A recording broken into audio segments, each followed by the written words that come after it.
Good evening and welcome. My name is James Liu, and I'm a librarian at the Stanford Health Library. Thank you for joining us. Our talk tonight is entitled Understanding Medicare Supplement Plans, Medigap. It's my pleasure to introduce our speaker, Maha Justi. Maha Justi is a volunteer HICAP Medicare counselor, and she is certified by the California Department of Aging. Maha has been assisting Medicare beneficiaries for the past 15 years with all their Medicare questions. She's a retired Silicon Valley engineer who enjoys helping seniors and their families navigate complex Medicare issues.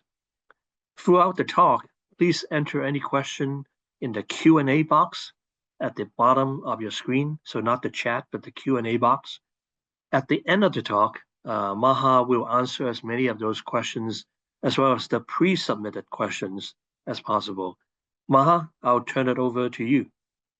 Thank you so much. And thank you to all our participants and to Stanford for hosting us again. As James mentioned, we are talking about Medicare supplements. But let me first introduce us, who we are. HICAP is an acronym for Health Insurance Counseling and Advocacy Program. Our goal is to educate, assist, and advocate for seniors.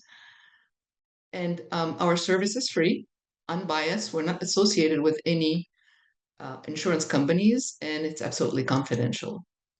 There is a HICAP office in every county in the country. In California, it's called HICAP, the program. Outside of California, it's called SHIP, which is a state health insurance program. It is federally supported program, but very little support we get. So it's really mainly volunteer driven. Today's agenda is about Medicare supplement, but before I dive into Medicare supplement details, I always like to start out with a brief refresher of Medicare. So you have a good understanding of the basic structure of Medicare. Once we go through that in the first part of the presentation, then I will go through the topic for tonight, which is the Medigap. I will talk about the coverage, the plans, how to enroll, what to watch for, and so on. So let's start out with the basics. The basics is something called original Medicare. The term original Medicare is very important. Original Medicare is something that you qualify for when you become 65 years old. It has two components. Part A is hospital mainly, but it also covers things like skilled nursing care. And so if you think of it as institutions. Part B is medical insurance. This is where you go to your doctor, outpatient services, and so on. When you turn 65, you get a card like this that would tell you your Medicare number, your name, and your effective date. And again, you become effective when you're 65 years old. It's a program. Enrollment in that program is managed by Social Security Administration. So these are the people that have your work record because you have to work 40 quarter, which is 10 years. You could get into Medicare on your own work record or on your spouse work record or on your spouse work record if you are married to them for 10 years or more. But all that information is hosted in the Social Security Administration, so they are in charge of enrolling you into that program. Once you are enrolled in the program, there's a different federal agency, and that's called the Center for Medicare and Medicaid. And that agency, the CSM agency, is the one responsible for managing the rules of the program and making sure everybody is following the basic rules. Anytime we talk about insurance, we talk about the cost associated in three different ways. So if we take part A, which is the institution or hospitals, and part B, which is mainly doctors, the first thing we talk about is the premium you have to pay. The premium for most people is zero because this is something you paid for with your Medicare tax when you were employed. Why I say most people is There are some people that have not worked 10 years and they can buy into the program. It is quite expensive, but there is an option to do that. The second component of that is Part B, which is it's a monthly premium that you have to pay. It's decided by the Center for Medicare and Medicaid each year. For 2025, that number is $185 per month. Again, I say for most people because it's income index. So just to give you an idea, if your income below something like if you're filing joint and your income is below $200,000, then your premium would be standard. If your income goes above that, then that number would be indexed to a higher number. We talk about after premium is deductible. Deductible is the amount that you have to pay upfront before you actually get Medicare to pay for services. So in the Part A portion of it, again, it's a number that is decided every year. This year, it's $1,676 per benefit period. Benefit period is 60 days. So if you go to a hospital and you have an event, your benefit period is valid for 60 days. You leave the hospital, nothing happened. You go back 60 days later, they want you to pay that deductible again. So in theory, you could actually end up paying it 6 times a year. On the other hand, for Part B, for doctors, it's a flat number that is per year. So this number slightly changed every year is $257. And this is not in the income index. It's the same for everybody.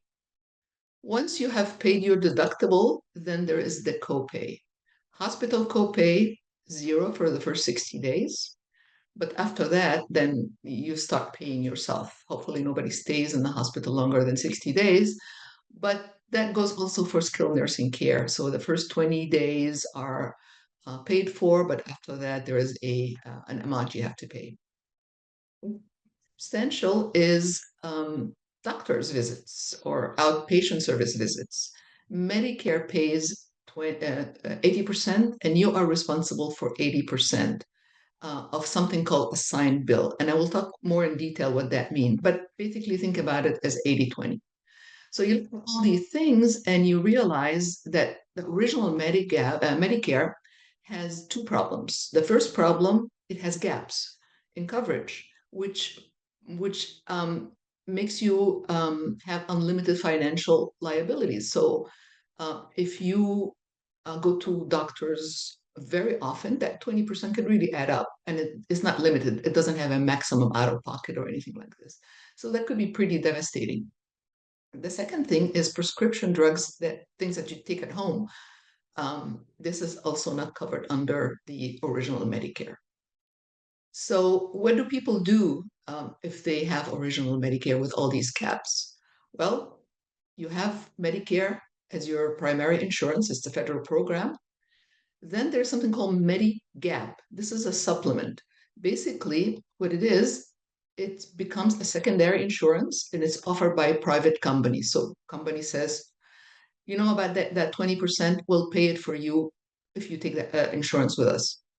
The unique thing about Medigap is that it only pays when original Medicare pays. So you don't really have to argue with them. You don't have to talk to them.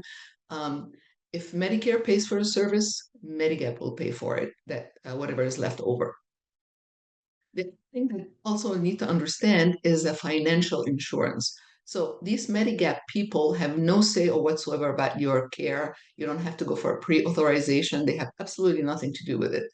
They strictly is a financial kind of a protection system. Okay, the last part of this package is prescription drug plans. And for that, there's something called Part D. And again, they're private insurance where people go and buy it to cover medication cost. So with that, then you have this, what we call the original Medicare package. It is a federal private program, so it has two components. Well, that's not the only way people can get Medicare. So there is an alternative, and that alternative, it's called Medicare Advantage, Part C. So I have to stop here and say Medicare Advantage is a marketing name. It's neither an advantage nor a disadvantage. It's just a name, a marketing name. Also, Part C is kind of a misnomer because it's not part of anything. It's all in one plan. And basically what happened, private companies went to the original Medicare, the Center for Medicare and Medicaid, and said, well, we can do a better job. We can manage the care. Um, we can take people from here if they choose to leave the federal program, completely leave the federal program, and come completely into this private program.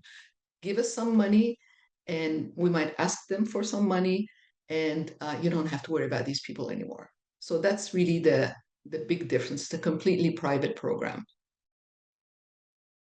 One examples of Medicare Advantage companies, well, Kaiser. Kaiser is a Medicare Advantage plan. You might be familiar with a plan called Alignment Health, which is mainly cover people in like Sutter. So that's a Medicare Advantage plan. You may also have a United Healthcare Medicare Advantage plan, and there are certainly many more companies that offer Medicare Advantage. So the private insurance, they meant to be all in one. So they have your hospital, your doctor, and your medication all in one. Typically, they're network based. So it's either an HMO or a PPO. Your primary and only insurance. So there is no secondary. This is the only insurance you get. So let's just put them side by side, try to understand how they work. So a Medicare Advantage plan is regional. So you have to be in a certain region. They declare what the region is. The region could be a county, it could be a state, it could be a couple of counties, but it certainly is a regional. They're mostly HMOs. You might find PPOs every so often, but they're mostly HMOs. For those plans to work, you have to have a referral to a primary care physician. This is a very important, this is how the care is getting managed. On the flip side of that, the original Medicare, whether you have a Medigap supplement or not, the basic is a US wide coverage. So you could be anywhere. You could take your Medicare Advantage. I'm sorry, you have your original Medicare in California.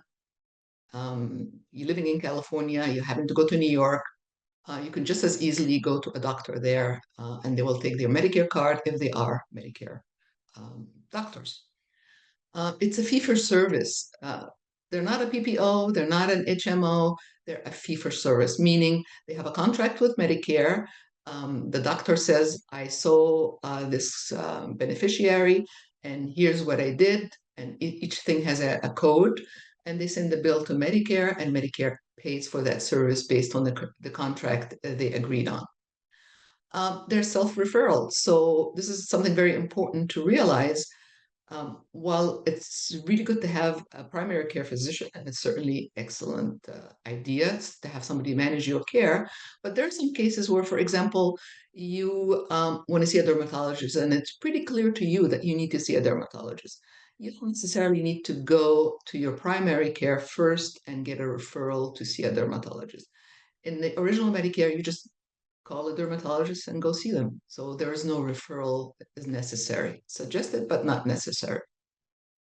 Okay, so just to review this very basic part, you can have original Medicare or a Medicare Advantage, but not both. So you can have one or the other. The Medicare, original Medicare, is supplemented by a Medigap and a Part D, which makes it a public, federal, private insurance. It's kind of a mixed insurance. On the other hand, a Medicare Advantage plan is a totally private insurance company. If you stay on Medicare Advantage, if you choose to go on Medicare Advantage and you stay on it longer than 12 months, you will not be guaranteed to be able to go buy a Medigap plan. And this is something I'm going to discuss in details. This is something people do not realize, and it is truly a lifelong decision. So there is an exception where you can get that guarantee back, but it's important to know upfront that there is such a thing. Many large insurance companies could sell you a Medicare Advantage, they could sell you a Medigap, they could sell you a Part D. So all the private portion that associated with Medicare could be offered by the same company. So we get people would say when you ask them what insurance they have, they would say, I have AARP. Well, which AARP? AARP could be a Medicare Advantage plan, it could be a Medigap supplement plan, it could be a Part D plan. So it's really important to understand what it is you actually have. So this was really a quick summary. So people would have original Medicare package, or they would have a Medicare Advantage. So it's important to know which one you have. So at this point, because this is a very, very fundamental, I'll stop here and see if there are any questions. Maha, no, there are no question. Thank you. Questions? Okay. So let's move on to the topic of tonight's discussion, which is the agenda, which is Medigap. So coverage and what sort of plans are offered with Medigap. So again, Medigap is something that supplement A and B. They're sold by private insurance company. They close the gaps as far as deductible co-insurance co-payments, the things that original Medicare doesn't pay. And they come in a variety of plans. So it's kind of like a menu of plans, depending what you want covered. You can buy a plan that covers just what you want. Important to understand that those plans are highly regulated, and they're between companies that are the same. And so the plan itself, the benefits for a particular plan would be exactly the same whether you go to Aetna or whether you go to AARP, whether you go to another company, the coverage benefits will be exactly the same. And how the cost is drastically different. And I will explain why and how that comes about. Again, we are trying to mainly close these gaps, and the solution for that is Medigap. So when you think of gap, think of closing these gaps here and more, because there are other things like skilled nursing care copays and so on. So let's just dive in and understand, what do these plans look like? So basically, these are the benefits on one side, and these are plans that are offered on the other side. So for example, I mentioned that the Part B has a 20% co-insurance. So if you go to a doctor, Medicare will pay 80%, and you're responsible for 20%. So, well, then you look at all these alphabet of plans and then try to see which of these benefits here I want cover. The more benefits you uncover, the higher the premium will be. And so let's look at some of the basics first. So this is what kind of looks like. So for example, you can see it right away in this table here that Plan A has the least number of benefits. If you're happy with these benefits, sure, go and take A. Now, the highest is F, okay? So you can't really get better than F as far as covering all these benefits, but there's a lot in between. And please notice the alphabets is not necessarily increasing in benefits, because it started here and then they just keep adding on to it. So there are some differences. So look at the benefits coverage is not necessarily the letter. So F is the highest. Now, right next to F is G, which is like the only difference between these two is something here. And that something here is the deductible for Part B, which is a $257.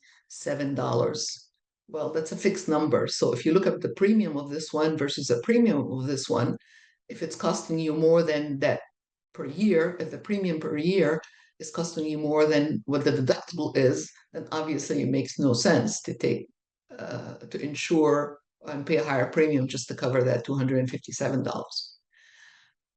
Okay, so it's basically something that you have to spend a lot of time understanding these benefits and selecting the plan that works for you.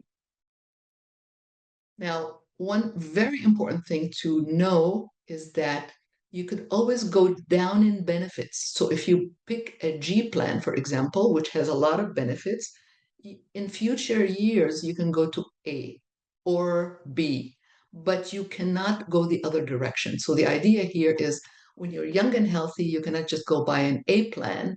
And then when you start feeling, things are not looking very good, so let me just go get a more coverage. That's not going to happen. It's not possible. What I mean it's not possible is that you don't have a federal guarantee to be able to go and do it. And I will talk more about that, what federal guarantee is. The other kind of bad news is I mentioned F. F has had a lot of coverage, and C had also a lot of coverage. However, those plans have sunsetted. So only people eligible for Medicare prior to 2020 could have these plans. So if you are eligible for Medicare now, you cannot buy these plans. So the best plan you're going to buy is G. Oops, I think I missed one. Let me go back. No, that's fine. If you look at the list, let me just go back to the list again so everybody's clear. Some of these benefits are pretty easy to understand, but I'd like, because they're co-pays, but there's something here that people don't really understand what that is, and it's called excess charge, Part B excess charge. So if you're just on your own trying to decide, well, I want co-insurance for this, and co-insurance is pretty straightforward, but what is this excess charge? So let me zoom down on that a little bit. To understand this excess charge is there are three kind of doctors you can go to, or three kind of services you can go to. There are doctors that so-called accept assignment. What does that mean? It means that they have their Medicare, they have a contract with Medicare. Medicare says for this procedure, we're going to give you X, and the doctor say, thank you very much, I'm going to accept X. So in this case, if a doctor billed $2,000, and again, doctor can bill anything they want, would say, we agreed on $100, and $100 is what you're going to take, accept as payment in full. So in this particular case, Medicare will pay their 80%, which is $80. And if you have a Medigap plan, you'll pay your $20. Now, if you don't have a Medigap plan, you will have to pay that yourself. So that's the first kind of doctors. The second kind of doctors, they're also Medicare doctors, but they do not accept assignment. What does that mean? It says they can still bill $2,000 for that same procedure, but they have an agreement with Medicare that says whatever you're assigning to me is really too low for my practice, and I would like a bit more. So Medicare comes and says, okay, we'll allow you to charge 15% over what we deem contractually agreed between the two of us. So that they may be allowed to give you, and this amount, 15%, is called excess charge. This is the maximum they can charge you. In that particular case, Medicare will still pay 80% of the agreed price. You will pay, or your Medigap will pay 20%, and then that 15%. If you happen to have a plan that pays for that excess charges, they will pay for that excess charge on your behalf. Otherwise, you would have to pay it for yourself. So it's always, we ask people when you make an appointment with a doctor, it's good to ask if they accept assignment or not. And most of the time, the doctor office will have no idea whatsoever what you are talking about. So the best thing to do is to call their billing department and find out. From experience, so far, most doctors, certainly most of the Stanford doctors that I've run into, do accept assignments. So you don't see that 15%, but things could change. But this is kind of the lay of the land right now.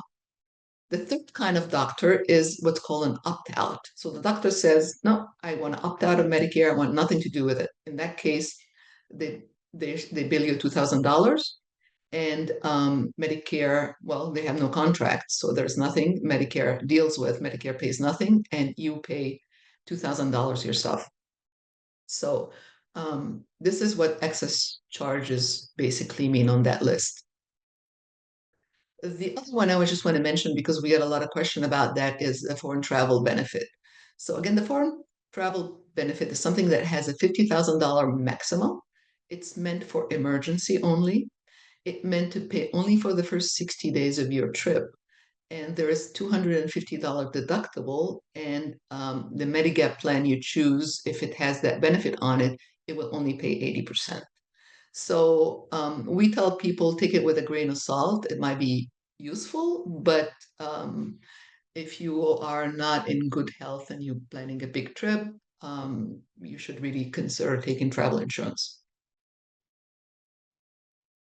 So the letters that I mentioned before, the A, B, C, D, those are highly regulated, all exactly the same. However, Medigap company may offer extra benefits because the market is competitive. They're trying to get your business. So they might say, well, if you come to us, we'll give you a dental discount, or we're going to give you a gym membership, or we're going to give you a AAA membership. Now, these extra benefits are not regulated between companies, and certainly the Center for Medicaid have nothing to do with it, and they could change every year. So take that with a grain of salt. So again, I just want to put that picture again. So now that you kind of understand that there are these benefits, and then there are these plans, and these plans are something that you get to carefully look and decide which one do I want? And you just take your finger down and say, well, what's the difference between, for example, you might look at G and say, gee, yeah, this looks pretty good because I was not eligible for F because for 2020. So my highest possibility is to take a G plan. But then you say, okay, well, when I looked at pricing, I saw between G and N doesn't look bad. So you look at here for the co-insurance, if you go to a doctor, you pay $20. $20 is different than 20%. So that's a flat number, right? So, but the premium could be huge difference. So from some people that say it's not affordable to have a G, this could be a good option. The $50 is if you go to ER and do not get admitted. If you get admitted, then they waive that. So the other thing that it does not cover is, compared to this Plan G, is this excess charge. That's something you can control, right? So you could only go to doctors that accept assignments. So again, these are the things that you need to review before you decide on which plan you want to go with. So again, kind of a general high-level cost. If you go in a Medicare Advantage plan, you have to pay your premium for Part B, original Medicare, that $185. You have to pay it in both cases, regardless where you end up. You have to pay that $185. On top of that, the Medicare Advantage plan may ask you for a premium. For example, Kaiser premium, I think this year is something like close to $80. In this case, you have to pay a Medigap premium. Well, Medigap premium is certainly not $80. It's quite a bit more than $80. So, for example, somebody who is turning 65, that could be somewhere around $110. If somebody who's 75 years old, that number could be something like $160, $170. So it's certainly not, the premium is not equivalent to this year. This could be zero, depending on who is offering it.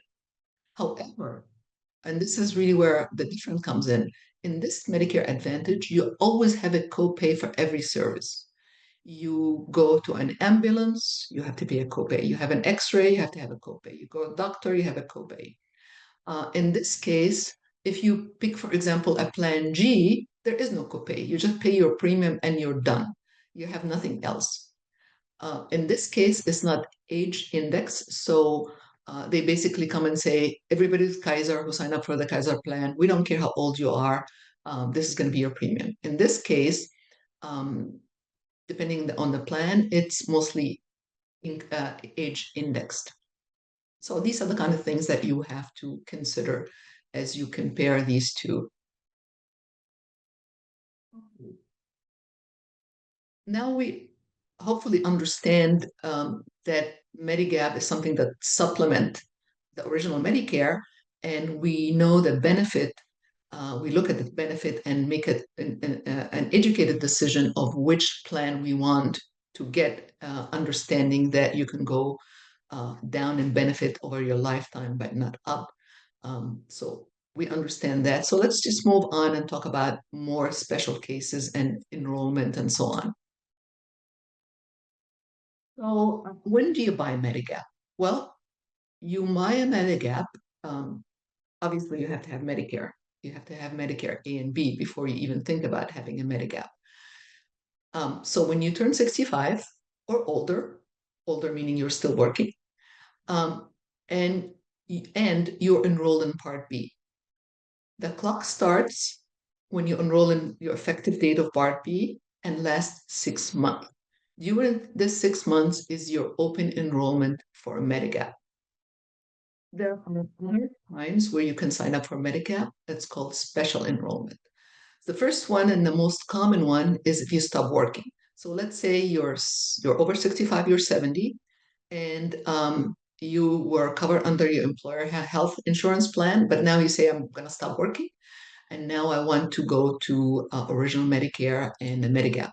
So again, the clock starts when you sign up for Part B, regardless of your age, as long as you were covered by an employer plan.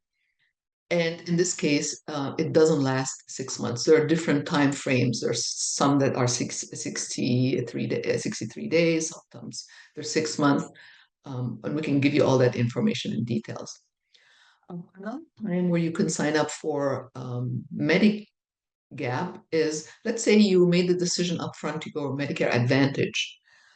You went with a particular plan, and that plan decided for whatever reason they're going to leave the market. They don't want to be selling that plan in San Mateo County anymore.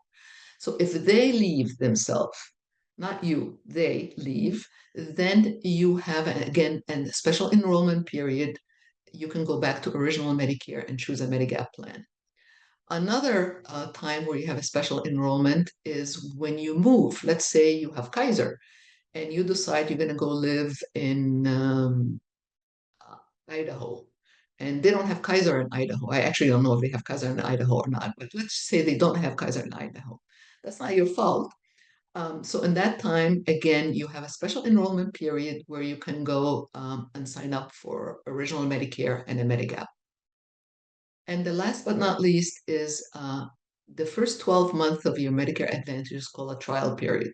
So if you sign up for one of those Medicare Advantage plan and you decided you really hate it, so if you bail out before that 12-month period, then you will have the ability to get a special enrollment to get into Medigap.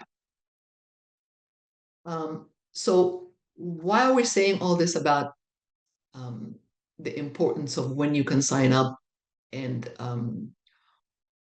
what does it mean? It means if you are either in the open enrollment or the special enrollment, companies must sell you a plan during these times. It's guaranteed. It's a federal guarantee. They cannot ask you any question. They cannot ask you about your health. They cannot refuse you. So, and it often happens to people where they stop working and they call somebody to sign up for a plan, and they say, "Oh, you don't have an enrollment." Then you say, "No, no, no, no. I have a special enrollment because I was working, and I have the document to prove it." Then you have a federal guarantee. If you don't have an open enrollment or a special enrollment, you don't have this federal guarantee, which means that the companies could and subject you to underwriting, which means a physical exam. They can consider pre-existing conditions. They could also charge you some completely different amount. But in this case, they have to charge you exactly the same for your age group within your zip code. You cannot just give you a price just off the wall if you happen to be in this open enrollment or special enrollment. So who sells Medigap? Well, in California, California licensed insurance company, any of them could sell Medigap. And what's interesting is most people, when they think about buying a Medigap, they go shop around for companies like that recognize their health insurance company, like Humana, like Blue Cross, like United Healthcare, ARP, and so on. But what they don't actually realize, there are a number, many number of non-traditional health insurance company that does sell Medigap plan. State Farm sells Medigap. USAA, which you don't have to be in the army, sell Medigap, and they're quite competitive. So you need to look at the full picture. These companies, any of these insurance companies, can decide which plan to offer. So they don't have to offer, if they decide to offer Medigap, they don't have to offer A and F and G. They could just decide we're going to offer G and N and C. So it's their decision with what to offer, which can make it very challenging if you're trying to shop around for a plan, for a Medigap plan. To make it easier, the California Department of Insurance, which is the agency that have to approve all these plans, have a very good tool. So if you go to their website, California Department of Insurance, and you click on healthcare or seniors healthcare Medicare guide, Medicare supplement, and there's a tool there that gives you basically, you click on it, you tell it your age, and you tell it your zip code, and it comes up with a table that looks exactly like the table I just showed you, except it gives you all the plans on one side and all the companies that offer them and the price. And those prices, they call it sample price. From our experience, they're like within 2%. So that's a really good first cut to try to see, okay, who's offering what. There's also Medicare.gov has a tool. It doesn't give you the pricing, but it gives you who is offering what. You can go to insurance broker that sell Medigap plans. So these insurance brokers, the only thing you have to kind of be aware of is not all insurance brokers sell all plans. So you might have an insurance broker that only sells for United Healthcare and for Humana. So they're certainly not going to offer you a State Farm kind of a policy. Same thing, if you go to State Farm agent, they only sell State Farm policy. They're not selling United Healthcare and so on. So that's what you have to wonder when you talk to a broker. If you talk to a broker, the first question you have to ask them, which company are you representing? If they say I'm representing everybody, then you're okay. But that's just really rare to find somebody that is representing everybody. You could always come to us on HICAP. We have also extra tools that we can take all your information and give you a summary with the pricing. So it gives you a standard position to go on from. So we said that everything is highly regulated. So if you plan G, you decide you're going to go with plan G, whether you go with State Farm or whether you go with United Healthcare, the benefit, the basic benefits, not the extra, the basic benefits are exactly the same. So why are the prices different? And they could be drastically different. The reason they're different is because the insurance commissioner allow the plans to set their policies according to different rating. So there's something called AA rating. AA rating, which is the most common, it's called attained age. Basically, telling you upfront, as you get older, your premium is going to increase. So they're telling you that upfront. It's not increasing for you, it's increasing for everybody in that age group. The second way that insurance company that could set their rating is called issued age rating. Basically, they're telling you, if you go with us now, we're going to give you a good break. And as you get older, it's still going to go up, but it's not going to go up as with your age. It's going to go up for other reason, risk factor in the industry or inflation and so on. So the increase, you're going to upfront, you're going to see this always much more expensive when you're younger. And then they kind of cross over these two at one point of age. The third way they offer this rating is community rated. Community rated meaning we don't care about your age, we don't care about your when you come to us. We're just going to look at the pool of the people, and we're going to determine the risk factor in that geographic area and set a price. And the only company that does that is United Healthcare, ARP United Healthcare. If you compare at any age these three, if you're 65, definitely you're going to find this to be the most competitive.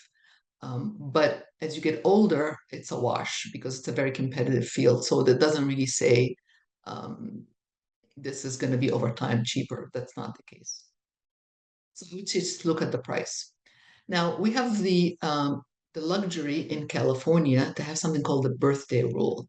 What the birthday rule says, if you sign up for a Medigap plan and you have the right to switch every year, starting with your birthday and 60 days after. What do you mean switch? Well, you can switch the plan from a higher letter from G to A, for example. But what you can also do, which is very important, you could switch to to another company. So what's makes the market very competitive in California. So for example, when you are turn 65, everybody wants your business. So you'll find companies like Blue Cross and United Healthcare. They'll give you a deep discount for the first year. So you'd be hard pressed to find somebody else that would give you a better price. Now, once you pass that first year, you get a letter on your birthday from the company you went to with that deep discount, and they say, "Oh, your price is going to go up by $50 a month." And that's like, if you don't have that birthday rule, you might be stuck. But because we're in California, we could say, "Oh, gee, I go shop around," and you go shop around and say, "I don't want to change plan. I want to keep G as it is, but let me see who else can give me a cheaper G." And you basically, it's a one phone call. You call a new company and say, "I want to switch," and you're basically done. And I can guarantee you that I would say 80% of the people don't know about this birthday rule and don't use it to their advantages. And the insurance company know that. So when they get you when you're young with that deep discount, all of them are counting on the fact that you're going to put it on autopilot and you'll never look at it again. And you're going to forever to say, "Gee, my insurance is really expensive." But it's more expensive because you're not shopping around on your birthday. Okay, so let's just go through a Medigap decision tree. So the very first thing you have to decide, do you want the original Medicare or do you want a Medicare Advantage? If you're going to go with Medicare Advantage, then there is nothing to do with Medigap. It has nothing to do with Medigap. You cannot have a Medigap, um, and you may not have it for the rest of your life. So unless you have an exception. Okay, so that's kind of the first decision. If you decide to stick with the original Medicare and you want a supplement, which would be highly recommended, so to limit your financial exposure, then first thing you have to decide is which plan do I want? Which letter? Do I want the A? Do I want the F? Do I want the G? So that's before you even think about which company you want to go with, you have to decide on the benefits you want insured. Then you can think about the companies. And for that, you use the tools because you don't want to be searching, 30 to 40 companies for Plan G and trying to figure out what price is the best price. So that's where you use the tool or use us at HICAP. Then you enroll. And for most people, they end there, but we say, please don't end there. Remember your birthday, shop around for a better deal every year. So let's go with the takeaway from this presentation: understand your coverage. Do you have original Medicare or you have a Medicare Advantage? Decision you can make upfront can be lifetime impact, this guarantee issue. So I cannot emphasize. The reason with that is a lot of people would say, I'm healthy, I'm going to go with Medicare Advantage for now. But okay, what's going to happen when you're 80 years old? Do you want to be dealing with all these co-pays? And again, it's a personal decisions. Do you just want to pay one premium and never see a bill again? Again, it's a cost benefit type of personal decision. Medigap offer financial protection. They have nothing to do with your health care. Medicare Advantage definitely have everything to do with your health care. They would, in many cases, you have to have a pre-approval. They could deny procedure. They're certainly more challenging to deal with.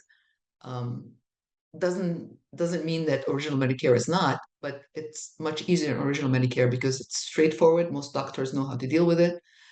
They don't have to hassle with different insurance companies, and they only need to show that it's medically necessary. So it's pretty standard. The original Medicare package is not more expensive than the Medicare Advantage over time. So there's this misnomer that people think if they go with Medicare Advantage, it's always cheaper. Well, if you're young and healthy and never have to pay any copay or go to any doctors, yeah, it would be cheaper, but that's not the case over time, depending on your expected health condition. Avoid the insurance company marketing hype and anticipate your need as you get older. We tell people don't think about your health today. Think as insurance over time. Think about the next 30 years of your life, what you would think would happen. Once you buy a Medigap, don't leave it on autopilot. Remember the birthday rule. So with that, I'm going to end up with our services in HICAP. We offer in-person or phone counseling one-on-one with your specific case. We can assist you in enrolling into a plan. Some people don't feel comfortable calling the insurance company. We could be on the phone with you. We can assist in appeals. If you have something that's going on, we can certainly help you appeal it. We can appeal does not happen in Medigap because there's no such a thing in Medigap appeal, because if Medicare pays it, Medigap will pay it. So the appeal really is you're appealing original Medicare itself, or you're appealing Medicare Advantage plan. We can also call Medicare on your behalf. You don't need to be there. You don't need to be on the phone for hours. We have a hotline with kind of a level 2, level 3 kind of people that we have the ability to access your record without you being there to solve whatever problem you're dealing with. And this is only for original Medicare. We cannot call a private company on your behalf. In summary, our job is to educate and advocate on your behalf. So with that, I think I'm gonna swing over quickly to the question that came in advance. And I hope I answered most of them, but let me just quickly go over them. So I'm gonna stop share. I'm gonna leave this here with the phone numbers to reach us. So the first question that came, it says, Medigap cost over long-term fluctuate in price and affordability. Yes, it does. But so is Medicare Advantage. Nothing stays the same. To translate, transition from covered California for 2 people, if one of the people qualify for Medicare. Very simple. You sign up for Medicare as you normally would. You call covered California and you say, I'm now eligible for Medicare, but my spouse is not. So they have to switch the plan from a family plan to an individual plan. So all it takes is a one phone call. What's your thought about Medicare supplement versus Medicare Advantage? I think we talked about that quite a bit, and it's really a personal decision. Do you want a flexibility of being able to travel and get coverage anywhere in the country?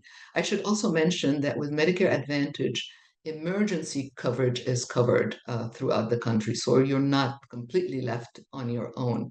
But non-emergency, like if you live in Florida for 6 months, you can certainly stay with original Medicare, but not your Medicare Advantage will not cover you there. If you enroll it, if somebody says, I enroll in alignment, Sutter HMO, I have infrequent MD visit, only one prescription. Is this a good plan for me? Well, if it's, again, if it is good for you, if it does what you want today, it's great. I don't know for this particular person how long they've been in this alignment plan. If you are still in the first year, you might consider thinking about, is this plan not good for me today, but is it good for me 20 years from now? Because the guarantee issue. How does Medigap compare to private health insurance? Well, Medigap is a private health insurance. It's a private financial health insurance that covers what Medicare doesn't cover.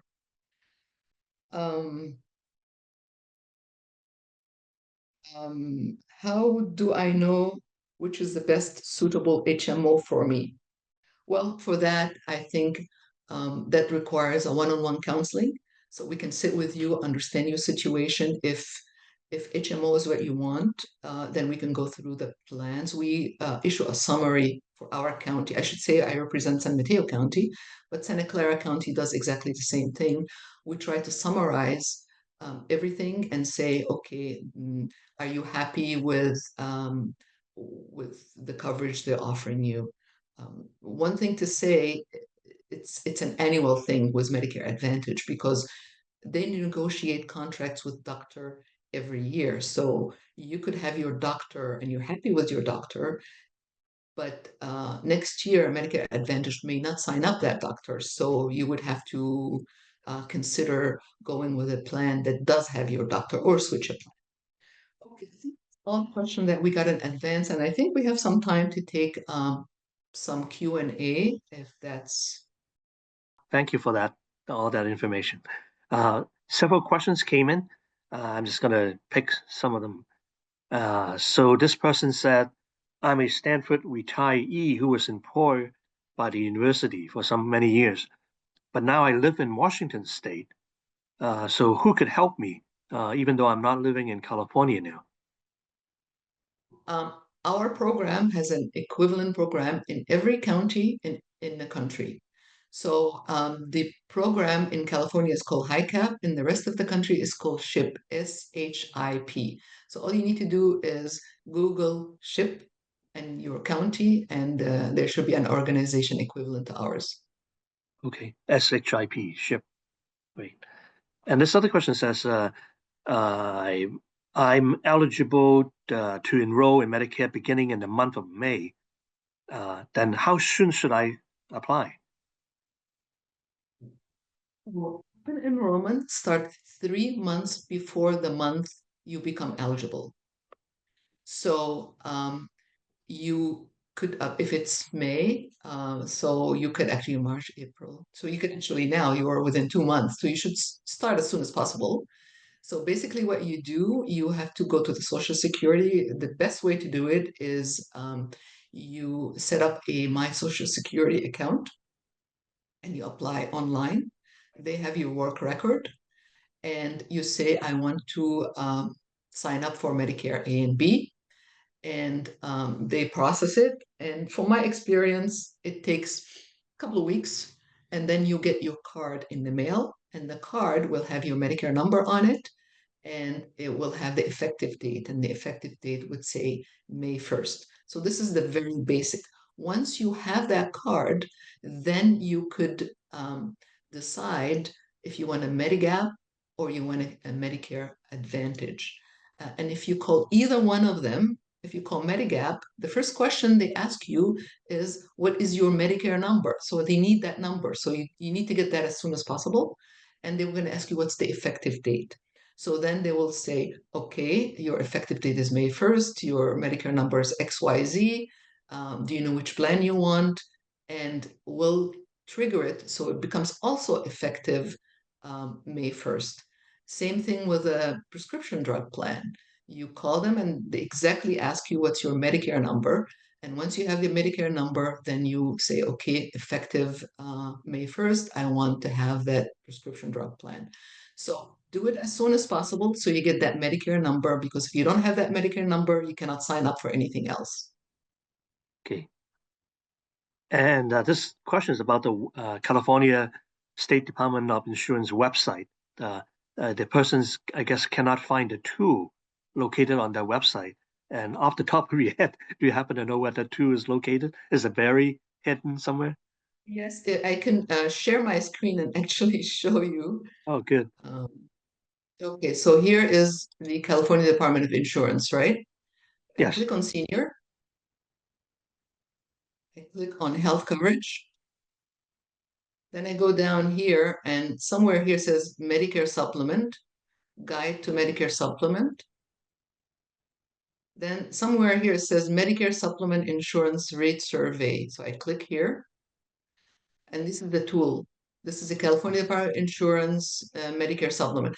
Don't worry too much about the year because depending when the companies come, that's why we say it's kind of because sometimes they put their pricing in the middle of the year. So let me show you quickly how it works. Proceed with the tool.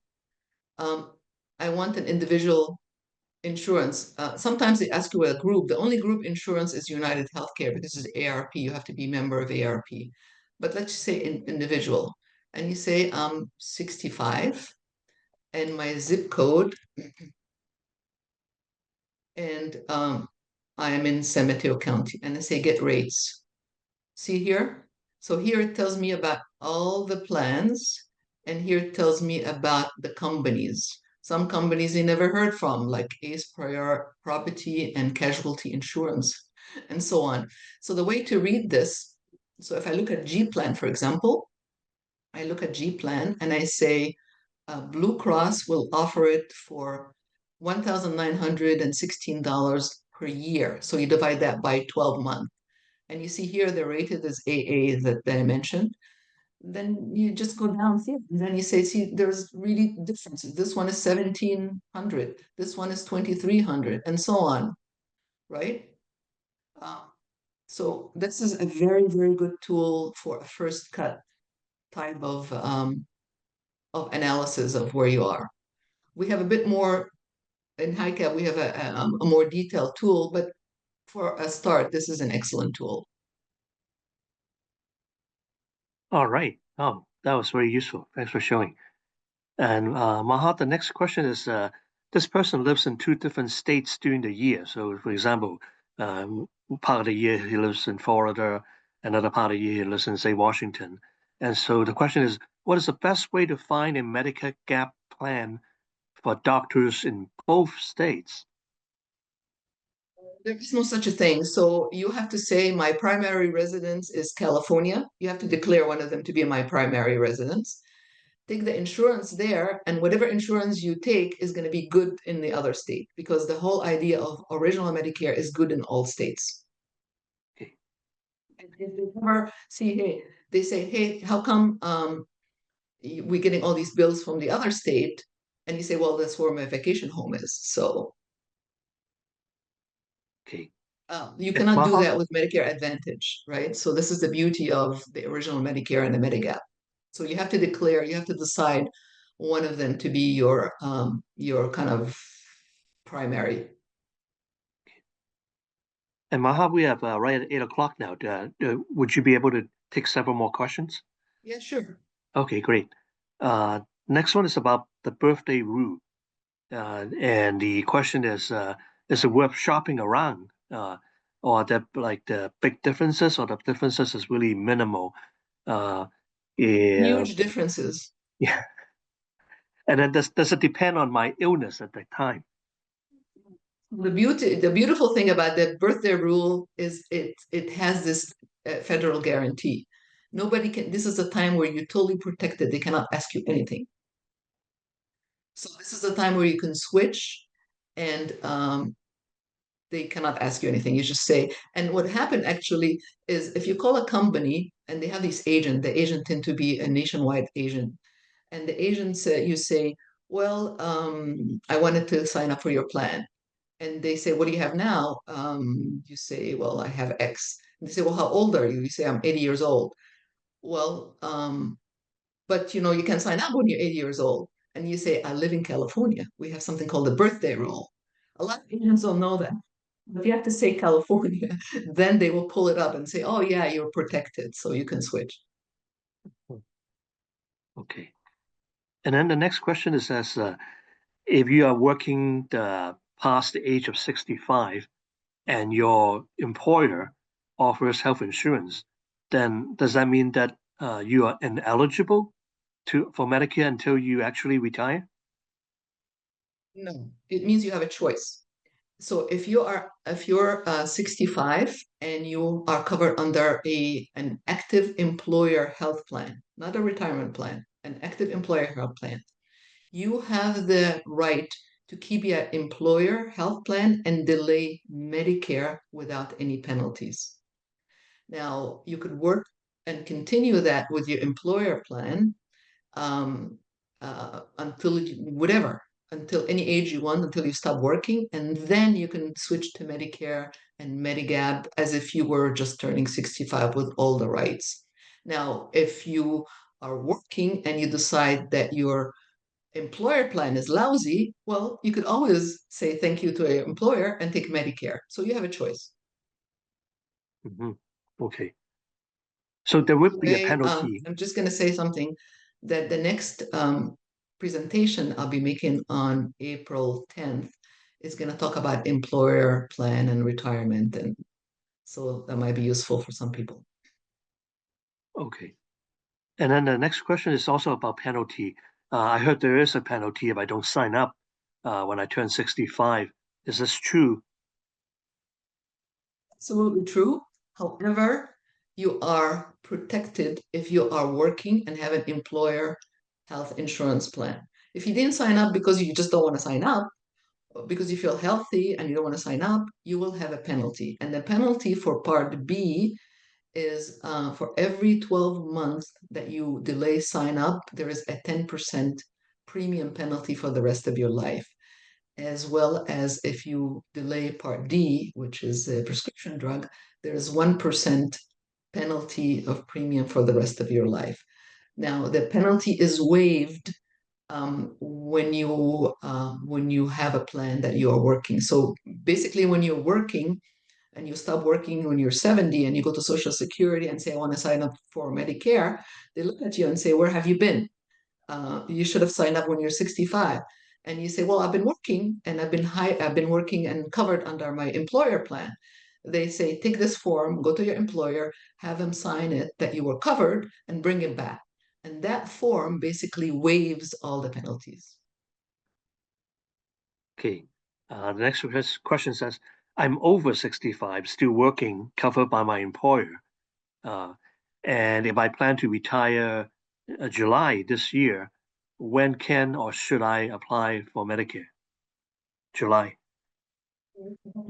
As soon as possible, because when you apply to Medicare, you can tell them which effective date you want, right?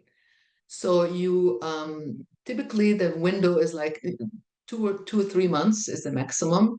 So within the 2 months, because what you want is you don't want to wait until the last minute because you want that card. You want your Medicare number because once you have your Medicare number, then you can sign up for other things to start also in July. So do it ahead of time. You don't need to do it 6 months in advance. Do it a couple of months in advance just to be on the safe side. Okay. And you don't have to pay for it because it's effective the day you say you want it. Mm, okay. And next question says, how can I find out if the birthday rule is applicable in my state of Washington? You just have to Google it. Okay. You just Got it. say birthday rule, Medigap birthday rule. There's some states that have it. I'm aware of some states that have it. Okay. And Uh, sometimes they might not call it. They might not call it birthday rule. They might call it open enrollment for Medigap. They might call it something else. You just have to play around with it. For example, like there are some states that allow you continuous enrollment. I think New York might say it doesn't matter, just you can change every year, every month. So Okay. state changes. Okay. And then the next question says, this person has a spouse who's still working, but the person is over 65 and plan to retire in July this year. So should he or she stay with join the spouse plan or apply for Medicare? If you like your spouse's plan and it's cheap, by all means, stay with your spouse's plan who's still working. Now, if you don't like it because it's restrictive, it doesn't give you the what you want, then go to Medicare. So I should say if you are on a spousal plan and the spouse is still working, you have the same protection as your spouse against these penalties. So you may stay as long as you want on that employer plan if you like it, and you Okay. will not face any penalties when you go back to Medicare. Okay. And I think you answered this question already, but just to ask it again, maybe, does HICAP offer help in Santa Clara County? Yes, we have a sister organization in Santa Clara County. Great. Okay. And then maybe I'll make this the last thing. That this person says, can you show how you get to that tool again? Do you mind sharing the So, screen again? okay. Okay, one second. So, I'll have to share my screen again.